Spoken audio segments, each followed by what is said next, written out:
Bonjour à tous et bienvenue dans Afrique Hebdo. Au sommaire de votre magazine, le commerce de l'opale en Éthiopie. Ces pierres précieuses sont aujourd'hui souvent vendues à prix cassé, principalement en Chine et en Inde. Le secteur se réorganise pour optimiser son exploitation et mieux former mineurs et gémologistes. Après des années d'interdiction, la coupe de bois en forêt de nouveau autorisée au Kenya. Une décision que déplorent les associations écologistes. Pour le président William Ruto, il s'agit de favoriser la création d'emplois. Elles sont intellectuelles, écrivaines, militantes postcoloniales et féministes. 7 femmes qui ont combattu pour les indépendances et contribué à définir de nouvelles identités. Notre invitée, la professeure Annette Joseph-Gabriel, les raconte dans son livre « Imaginez la libération des femmes noires face à l'Empire ». Connue pour ses couleurs arc-en-ciel et ses reflets infinis, l'opale a été découverte au nord de l'Éthiopie en 2008. Cette pierre précieuse a depuis propulsé le pays au rang de 2e exportateur mondial. Un commerce qui a rapporté 2 600 000 $ en 2021. Mais son exploitation pourrait rapporter encore plus. Le gouvernement a adopté plusieurs mesures pour renforcer le secteur, notamment pour former les mineurs et les gémologistes. C'est un reportage de Clotilde Hazard. Au fond des vallées escarpées du Wello, de jeunes hommes s'activent à flanc de montagne, à la recherche de l'opale, à la pioche, sans équipement. C'est très dangereux. Quand il y a des effondrements, cela peut tuer beaucoup de mineurs, parce qu'ils n'ont pas de protection. Parfois, quand les pierres tombent, ils sont coincés dans le tunnel. Quand tu fais ce travail, tu risques ta vie. Organisés en coopérative, les mineurs vendent collectivement les opales trouvées. Mais il manque de moyens et les méthodes d'extraction rudimentaires donnent une opale de petite taille, souvent de qualité moyenne car mélangée à de la roche. Une fois la pierre polie et ses couleurs révélées, 5 grammes valent 175 €. Il y a plusieurs sortes d'opales en Éthiopie, l'opale cristal, l'opale noire, la rouge, la feu. Plus elles sont colorées et plus elles sont précieuses. Après le polissage, elle est prête à être vendue et son prix est fixé en fonction de la couleur, de la forme et de la taille. Reconnaître la qualité de la pierre pour la vendre au juste prix, une compétence encore trop peu répandue.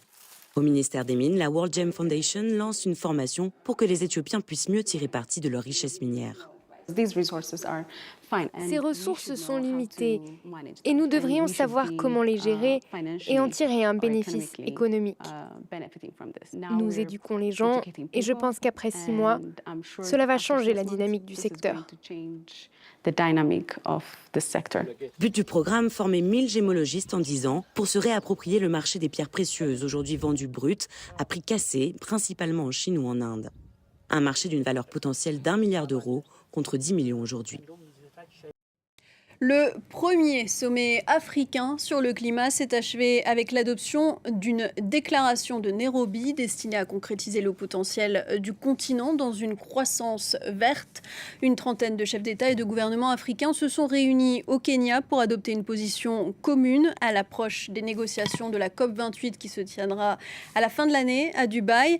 Le président kényan a appelé à saisir l'opportunité pour les pays africains de tirer profit économiquement du développement des énergies propres. William Ruto qui a toutefois inquiété les défenseurs de l'environnement lorsqu'il a autorisé la reprise de la coupe du bois dans les forêts kenyanes début juillet. L'exploitation forestière avait été interdite en 2018. Voyez ce reportage de notre correspondant Bastien Renouille et Théo Prouveau. Ce garde forestier découvre des dégâts commis durant la nuit. Il y a un arbre ici qui a été détruit. À l'aide d'un GPS, l'équipe note l'emplacement endommagé. De 500 rapports annuels en 2018, ils sont passés à moins de 100 aujourd'hui. Mais avec la fin de l'interdiction de l'exploitation forestière, leur travail pourrait être anéanti. Toutes ces activités sont illégales. Et elles se produisaient alors que l'interdiction était encore en vigueur. Alors maintenant qu'elle a été suspendue, vous imaginez aussi bien que moi, nous sommes en état d'alerte. En réalité, nos gardes forestiers sont lancés dans une course contre la montre, car les gens peuvent venir à tout moment. L'exploitation commerciale des forêts n'est pas leur seule inquiétude. Des millions de personnes en dépendent aussi pour se nourrir. Les gardes forestiers craignent que tous viennent désormais se servir. En grande majorité, les gens préfèrent utiliser du bois plutôt que du gaz. Ils en ont peur. Donc, entre 60 et 70% des personnes ici utilisent le bois de la forêt. Le moratoire a permis d'augmenter la couverture forestière. 5% du territoire était boisé en 2018, 8% aujourd'hui. Le Kenya promet d'arriver à 30% d'ici 2030, mais avec le retour de l'exploitation, les défenseurs de l'environnement craignent des conséquences catastrophiques. L'an dernier, en 2022, 43 personnes ont été arrêtées pour des coupes illégales, et ce, uniquement dans une forêt, alors que l'interdiction était encore en vigueur. Maintenant que les forêts sont ouvertes et qu'on peut venir y couper du bois, pouvons-nous imaginer que les 30% soient atteints d'ici 2030 ? Je ne pense pas que ce soit possible. Malgré les doutes des ONG, les autorités l'affirment, l'objectif de planter 15 milliards d'arbres au cours des 10 prochaines années est maintenu. Au milieu du XXe siècle, alors que se joue la fin de l'empire colonial français, des penseuses et militantes noires s'engagent au cœur des mouvements de décolonisation. Parmi ces noms, trop méconnus, figurent ceux de 7 femmes, Eugénie Ebouetel, Jeanne Vial, André Bloin, Awa Keïta, Suzanne Césaire, Paulette Nardal et Eslanda Robson. Notre invitée, Annette Joseph Gabriel, met en lumière les parcours de ces héroïnes de l'anticolonialisme dans son ouvrage « Imaginez la libération des femmes noires face à l'Empire », publié aux éditions Rothbo Creek. Bonjour Annette Joseph Gabriel. Bonjour. Alors on vous retrouve depuis Durham aux États-Unis où vous enseignez à la très prestigieuse Duke University. Qu'est-ce qui vous a amené à vous intéresser à ces 7 femmes ? J'ai choisi ces 7 femmes parce que chacune de ces femmes a joué un rôle très important, en fait, dans la lutte contre le colonialisme en Afrique ou aux Antilles, soit sur le plan politique, qui était le cas, par exemple, d'Eugénie Ebouetel et de Jeanne Vial, qui ont siégé au Conseil de la République, donc au Sénat en France, soit sur le plan intellectuel, pour certaines, comme l'écrivaine martiniquaise Suzanne Césaire, ou bien par leur militantisme, ce qui était le cas de la sage-femme Awa Keïta, qui est devenue députée au Mali après l'indépendance. Mais ce que j'ai trouvé vraiment intéressant, en fait, c'est que même si toutes ces femmes étaient vraiment très engagées, elles avaient des visions complètement différentes sur la libération. Pour certaines, c'était l'indépendance, mais pour d'autres, l'indépendance n'était pas forcément la voie vers la libération. Il y en a qui ont choisi le panafricanisme, d'autres qui étaient pour la départementalisation.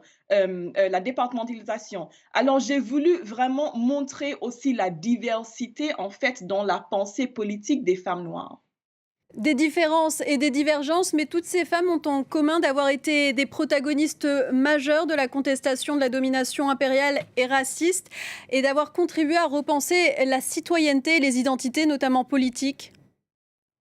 Oui, elles ont absolument essayé en fait de repenser la relation inégale de pouvoir entre la France et ses colonies.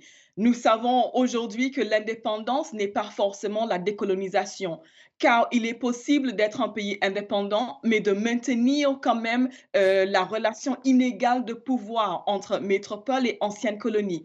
Donc pour ces femmes, en fait, il s'agissait vraiment d'un travail, un travail d'imagination, un travail de repenser la relation politique, la relation économique qui existe entre la France et ses anciennes colonies en Afrique aux Antilles, afin d'imaginer un autre monde. Et ce travail de repenser, en fait, ça passait par exemple, reconnaître le discours colonialiste sur, par exemple, le soi-disant infériorité de Noirs, ce genre de discours qui a été utilisé pour justifier l'exploitation coloniale. Donc, pour ces femmes, il fallait d'abord reconnaître ce discours et ensuite le défaire en proposant une autre façon de voir la relation entre les Africains, les Antillais, la France et le reste du monde. Vous consacrez un chapitre à Eugénie Ebouetel et Jeanne Vial, 2 figures moins connues mais qui ont joué un rôle déterminant.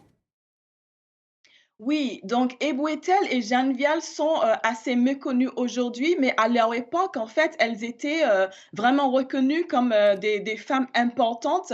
Elles se sont appuyées sur leurs expériences dans la résistance française durant la Deuxième Guerre mondiale pour faire appel à d'autres femmes qui partageaient leurs idées, leurs valeurs de liberté. Donc d'autres femmes dans des colonies, non seulement en Afrique et aux Antilles, mais aussi en Asie, par exemple, pour vraiment établir une sorte de réseau féministe international pour vraiment appuyer leur lutte pour les femmes et les enfants en Afrique et aux Antilles. Vous racontez aussi le parcours d'André Bloin. C'est la question de la rupture avec la métropole qui est au cœur de son combat.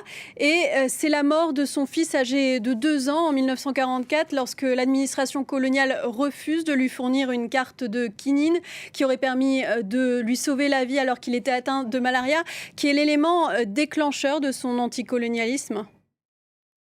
Oui, donc en fait, cette situation douloureuse va vraiment déclencher la pensée politique et l'engagement politique d'André Blouin. Il faut savoir que Blouin était classifié ou considéré comme métis dans la classification coloniale puisque son père était français et sa mère était africaine. Et c'était aussi le cas de son fils qui était aussi classifié comme métis.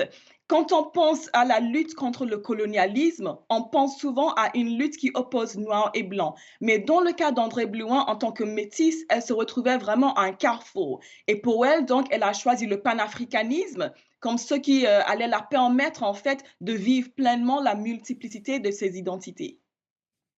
C'est aussi sous l'angle de la rupture avec la France qu'Awa Keïta, sage-femme malienne et première députée de l'Afrique occidentale française en 1959, envisageait son accès à une citoyenneté pleine et entière. Oui, donc pour Keïta, en fait, cette rupture avec la France se fera non seulement avec l'indépendance, mais aussi à travers le rejet de l'hiérarchie de classe. Keïta était sage-femme dans le milieu rural au Mali et donc dans son autobiographie, elle donne vraiment la voix aux femmes de ce milieu rural, des femmes souvent analphabètes qui sont souvent ignorées dans les grands discours politiques. Et donc pour Keïta, cette rupture, c'est vraiment aussi une question de mettre au centre de la question d'indépendance le rôle important des femmes dans le milieu rural. Merci Annette Joseph-Gabriel de nous avoir parlé de Imaginer la libération, un essai passionnant et qui nous en apprend beaucoup sur l'histoire riche et complexe du féminisme noir, publié aux éditions Rothbau Cric. Merci d'avoir été avec nous. Merci beaucoup. Et merci à vous de nous avoir suivis. À très vite sur France 24.